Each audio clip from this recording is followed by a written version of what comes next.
Congratulations to Brandon, John, and Noah, who are our final 3 members of the playoffs. They made it. They did it. They worked hard and they got there. Goodbye to me, Taylor, Gretchen, and Max, who are all on the outside looking in now. We got knocked out. We're 1 game behind the rest, and that's it. It was a great season. Thank you all for playing. It was really fun for all of us. We can just enjoy the show now. The top 6 are in the running for the trophy, and it all came down to Brandon. It was a very, very thrilling finish. I think a lot of us were together when we were watching. All that needed to happen was Jaden Higgins needed to score 4 points in the final game of the week for Brandon to make the playoffs, to win, and he got it. It was actually it was pretty insane. Brandon shut the door on us at the last moment. With the whole intro was that last play that got him over the hump. He actually defeated John by only 0.3 points.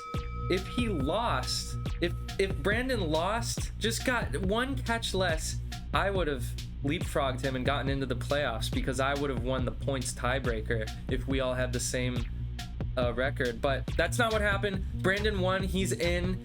And he beat John on John's worst week. Wow. John every other week would have scored more points than Brandon and beat him. His second lowest was 91 points this year, and that would have beat Brandon and things would have been different. But Brandon had the fantasy gods grant him a spot in the playoffs. It was very unlikely. He got John on a bad week and barely won, so congrats, he earned it. I don't even know if Jaden Higgins will be started, but that's Brandon's hero. That is the hero of the season. I think if we all reflect on our teams, that's going to be Brandon's main point, but for everybody else, it was really fun. Yash was kind of a false prophet. We thought for the first 4 weeks, Yash was the front runner.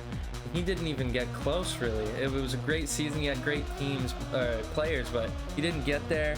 Cess, this iconic season was incredible. I'm almost sad he won, but it was a fun celebration there. Gretchen was a front runner for a while, but her bad running back play kind of aided her collapse in the end, and she missed I think she was 6-2 or 6-3 at one point, and she ended up missing the playoffs entirely.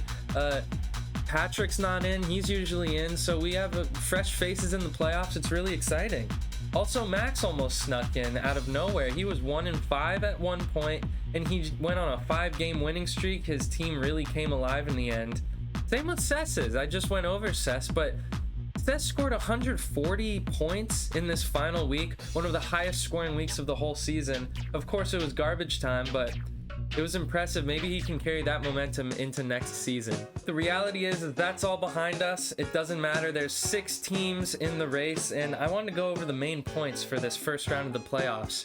So as you know, Tristan and Cooper both get a break. They don't have to play. They are automatically in the semifinals. So what's happening this week is John versus Drew and Noah versus Brandon. Those are the only two games that are happening this week.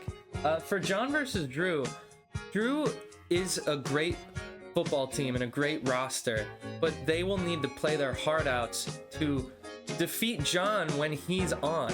Obviously, we don't know what's going to happen, but if this John team scores the amount of points they usually do, this is a very uphill battle. John gets Christian McCaffrey back this week, and they're facing the Titans, who have one of the worst run defenses in the league.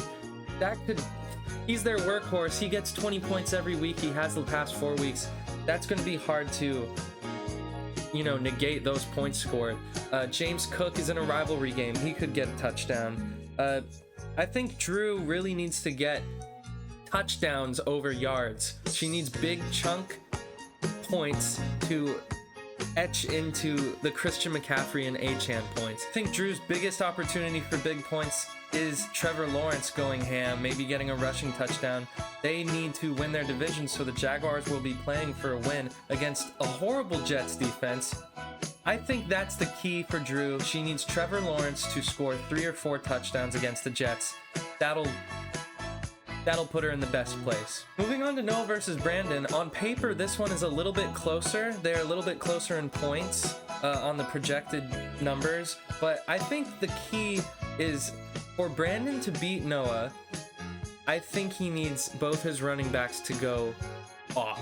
Derrick Henry has been bad this season, not up to his par. He hasn't scored as many touchdowns as he has his whole career, but the Ravens don't use him like they should. They don't run him enough. So I think Henry needs to get 15 points.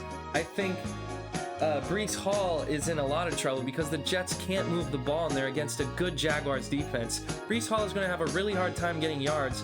He needs touchdowns. I think if those two don't play well, Noah's going to have a huge advantage. The key to this is Brandon touchdowns. Noah's team gets touchdowns, except a little factor for Noah, Igmika Igbuka hasn't gotten a touchdown in the last 5 weeks. He has come back down to earth after being a stellar Rookie of the Year contender. If he comes back this week, that would help Noah tremendously, and that'd be really lucky. That'd be football gods pushing Noah toward the trophy. We're finally in the playoffs. This is the most exciting time of the year. I'm really excited to dig into these two matchups with you since they're the only ones we have to worry about. It'll be fun to watch these games on Sunday, and if it goes to Monday, that'll be the most exciting game of the year so far. Tristan and Cooper are waiting in the next round, though. The fight begins now.